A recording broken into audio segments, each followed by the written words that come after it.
Don't call it a comeback. He's Reggie Miller, the Hall of Famer, and he is in OKC. Rockets Thunder, 7:30 Eastern. Mike Tirico's there. Reggie, Jamal Crawford. Warriors, Lakers then follow up. Reg, how are you, buddy? My friends.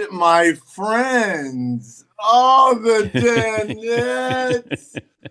We are back. I have missed you guys. My heart is filled right now because of this. Well, we're glad to have you on the team at Peacock and NBC. Give me, let's say the top 3 storylines this year will be what? Well, number one, we have not had back-to-back champions in 7 years, right? So I think number one, are the Thunder poised to be that breakthrough team that could be back-to-back champions, number one? Number two, look, the health of LeBron and going forward for the Lakers. I think with the transformation of Luka and his body and the Lakers and having a full training camp, if LeBron can come back or not come back and not be the type of player that we just saw a year ago when he was an all-NBA player, obviously the Lakers are always on that radar. And who's going to be the team in the East to break through? Boston down, obviously, with Tatum and the Achilles injury, even though there's rumblings he may come back, but clearly they won't be the same. Obviously, Tyrese Halliburton and the Pacers will be down. To me, Cleveland, 64 wins a year ago, the best record in the East. And the Knicks. Let me say this for all my beautiful New Yorkers, my Knicks fans. If y'all don't win it this year coming out the East, something is clearly wrong. So to me, the 2 top teams in the East are the Cavs and the Knicks. That would be my third storyline. Who's going to break through and kind of reign supreme in the Eastern Conference? All right, let me go back to the Lakers when LeBron comes back. He's been the man at every team that he's been on. But now he's not the man. It's Luka's team. I don't know if you ever felt that in your career, but was 19 years. Like, was there ever a point where you weren't the main guy, but getting used to that role? And I wonder about LeBron accepting that, or can he or does he? I think he can. I think he will. And yes, I think all aging star players, I wouldn't put myself in that category with LeBron, but we've all gone through it. And I welcomed it. And I know exactly for me when it happened, it was the year after we went to the finals. I had ankle surgery. We were starting new. Isaiah Thomas was coming in for Larry Bird. We had just traded for Jermaine O'Neal. So clearly we were going younger. And if we wanted to continue that level of excellence, I knew that I had to take a step back. And I knew that Jermaine O'Neal, Al Harrington, Jonathan Bender, Jamal Tinsley, those guys were going to have to grow. And not that Luka needs to grow because he's already an all-NBA player, but I think this is a welcome sight for LeBron. Let's remember, I mentioned this before. He was all-NBA just a year ago, and his numbers in year 22 were unbelievable. I don't know if he'll have those type of numbers, but I think taking a step back and letting Luka carry the load. There's nothing wrong with a 25, 26-year-old carrying the load, and I knew my time would come playoffs when I was with Jermaine and them. So I just kind of wanted to tread water for the regular season, and once middle of March, April hit, Dan, that's when I would ramp up my minutes, my conditioning to get ready for the grind of the playoffs. And I think we'll see a lot of that from LeBron. Yeah, I think it could be a good thing that maybe you can limit those minutes even when he comes back, because this is about the postseason. But we're looking at OKC as the big favorite here. Denver's also in there. And then the East is, without Tatum in there, Boston is fallible. Do you think the Knicks are the best team in the East? I do. I think still Cleveland will have the best record, and they'll win the East again, the regular season. But they haven't proven themselves in the playoffs. And as great as Donovan Mitchell has been, All-NBA, as great as Evan Mobley is becoming, I think he'll take another step. I love their starting 5. I love Coach Kenny Atkinson. But they just haven't been able to get over the hump come playoff time.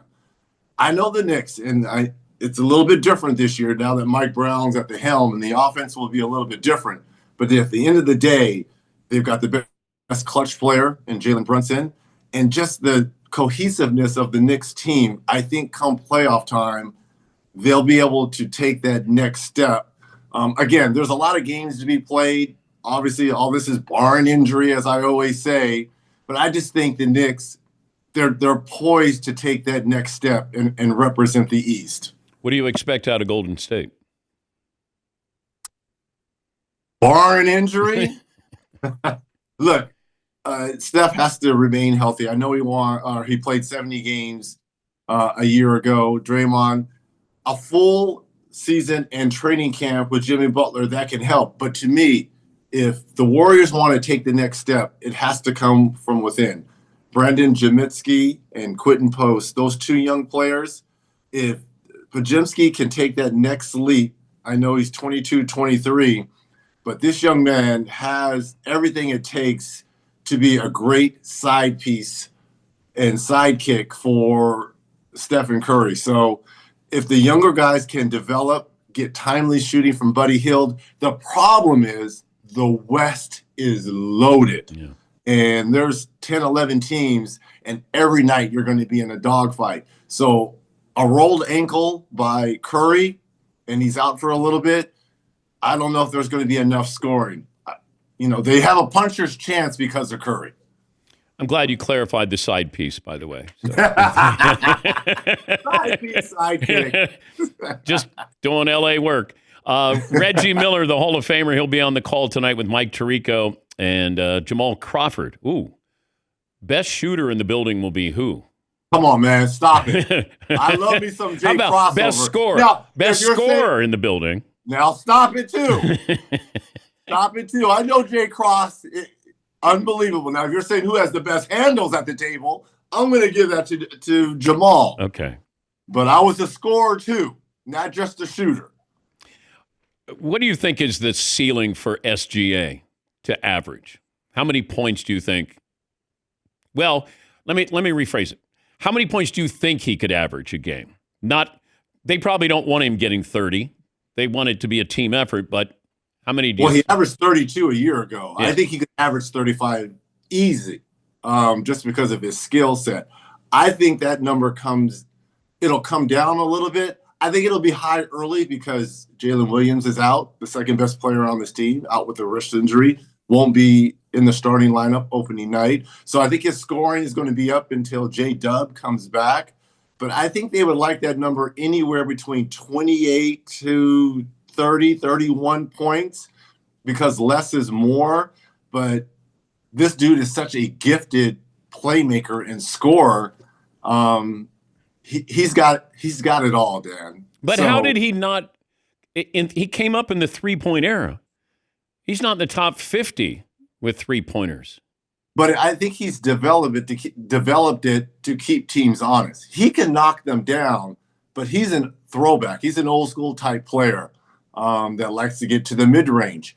And as we know, come playoff time, what's more effective when the game becomes a half-court game? Your mid-range game. So during the regular season, everyone's all about the threes, and I get it. But people need to understand what playoff basketball is all about. And for a player that's so young at the age of 27 to recognize that. And again, he does have a three-point shot. He just doesn't shoot the volume of them like a lot of players do. He understands where his bread is buttered. Michael Jordan's role at NBC, what have you been told? Absolutely nothing. You're not curious? Oh, I am very curious. I can't wait. I mean, to have him a part of whatever part he wants to play in this broadcast, I'm all for it. Yeah, it's great, but they don't tell us anything. I'm very low, man, on the totem pole. No, you got to ask Tirico. I'm probably below you. You got to ask Tirico. Tirico, I think it's going to be sort of like Kobe, inside the mind of Kobe, details. Wouldn't you like to see that? I would love to see that. Yeah. And hear that. You imagine if he was a color commentator on a game, he would just roast people, wouldn't he? Wouldn't it? But that would be great, including us, including his partners. Not only the players on the court, but he would be roasting Jericho, Jamal, myself. But I can't wait. But can great players get inside their own heads to explain? Like sometimes, and I only go from memory, where I asked John McEnroe, I said, how do you do what you do? And he goes, I don't know, I just do it. I don't know if great players analyze what made them great. Well, look, I will say what's made Charles Barkley great on TV is that it comes from a place of honesty. That's kind of MJ. MJ is front and center. He's not going to sugarcoat anything. Mac was the same way. When you listen to Mac on all those unbelievable, Wimbledons and French Opens and U.S. Opens, it comes from a place of honesty because of experience. Number one, they've been there. They're champions. But they're just telling it like it is. And I think a lot of people at home, they appreciate that. Kevin Durant, 2 more years, $90 million. This is the perfect for him, though, Theodore. Just think about this. When I watched Houston a year ago, I love the young talent. I love the heart. I love being well coached by Ime. They had all the pieces. But against Golden State in that first round, when those games got tight, as good as a champion as Fred VanVleet is, he's only 6'1", and he can only do so much. Now you go out and get arguably one of the best closers, scorers, shooters that this game has ever seen. And oh, by the way, even though he says he's 6'10", 6'11", he's really like 7'1". This was the perfect fit for him. A veteran surrounded by some young gunslingers and well coached, a good bench, perfect move. And this is how diabolical the league is. Are you kidding me? Opening night, we're going to send him back to the place where he won an MVP, knowing that there is so much, I should say, animosity towards him in this building. Oh, by the way, we're going to raise the banner and get our championship rings while you look on. You can't write a better script than that, Theodore. Okay, what do you think his career would have been like had he stayed in OKC? I think they would have won a championship if him and Russ were here. I really do. I mean, when you were up 3-1 against Golden State, they were supposed to be going head-to-head, battle for the next 5 or 6 years. I really do believe they would have won a championship here together. I do. I think the Rockets are the tallest starting 5 in the NBA. Does that sound right? Yes, they are. And they're starting it tonight. And that's going to be interesting because if I'm OKC and I'm Cason Wallace and I'm Alex Caruso and I'm SGA, I'm going like this. Remember, the Thunder had the number 1 defense a year ago. They forced the most turnovers in 17. They had the most steals a game in 10. So right now, who's bringing the ball up? Amin Thompson, who's great, but he's 6'8", 6'9". I mean, this is Reed Shepherd, second-year player out of Kentucky, coming off the bench. If I'm the Thunder, they're like, bring it on. Bring it on, big lineup. But it has its advantages because they can beat them on the board. So there's give and take, but you're playing into OKC's hands with that big lineup. Victor Wembanyama added some weight. Yes. And he's scary. Yeah, I picked Luka to be the MVP this year. It feels like Wembanyama is going to come in, and then once he figures a little bit more out, gets the right people getting him the ball in the right places, I think he'll be the best player in basketball, best two-way player in the game. Well, at some point, yes. I think we can. We don't even have to pencil him in for the defensive player of the year. Should we go straight to the pin? It should have been. He should have won it before. He should have been last year, but he didn't qualify for games, right? Yeah. He was running away with it. Yeah. So if he obviously qualifies for games this year, he'll clearly win Defensive Player of the Year. And to your point, I think he will be in the top 5 in the MVP voting. Who do you have MVP? It'll either be Jokic or Luka, to your point. Yeah. Then SGA, then it's between Giannis and Victor as the top 5. Does Giannis end his season in Milwaukee?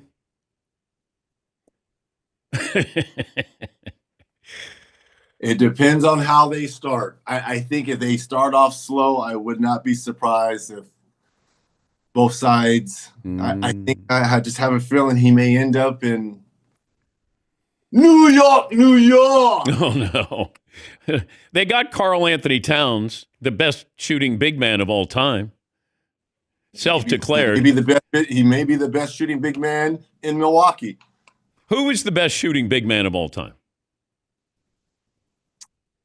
Are we considering Dirk, right? Dirk Nowitzki's a big man, right? I would say Dirk. I would say Arvydas Sabonis was a great big. Bill Laimbeer, good shooting big man. Obviously, Karl Anthony Towns, we mentioned him. But I would say Dirk. He changed. I think he changed the game, though, right? Yes, I'm going with Dirk. By the way, I got you career high 57. Jamal Crawford career high 52. So Okay. might want to bring that up. But he's had more 50-plus games. So I'm going to give him credit on that. Look, we both can lace it up now. Oh, I know, but his highlight reel, he's still running it. Yeah. Well, he's 15 years younger than I am. So okay. He's chasing around. His son is a baller, by the way. 15-year-old son. Yeah. He can ball. But White Chocolate's still playing, Reggie. Have you seen those pickup highlights with Jason? I have. Yeah, but those are all heavily edited.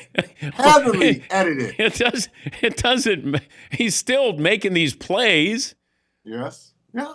He's about your age, isn't he? I don't know how old he is. Jay Will's still. I don't want you out there getting injured. Jay Will Will is 49. I'm trying to save my Achilles too. Yes. One bad move. It's over. It's over. Jay Will's 49. Okay, that's 11 years younger than me. You and I are the same age. You look Theodore. better. You look better than Jay Will, though. See, black don't crack. Hey, lots of water. Have fun tonight. Great to talk to you. We'll talk to you next week. Yes, partner. Theodore, my Danettes. We back, baby. We are back. You want to be starting something? Cue the music. Want to be starting something? Got to be starting something. He's a good announcer and shooter. Not a good singer. He's Reggie Miller, and he'll be on NBA Tip-Off tonight. That's NBC. Mike Tirico will be on play-by-play, and Jamal Crawford will be there, followed by the Warriors-Lakers at 10:30 Eastern. We'll take a break. We're back after this. Last call for phone calls.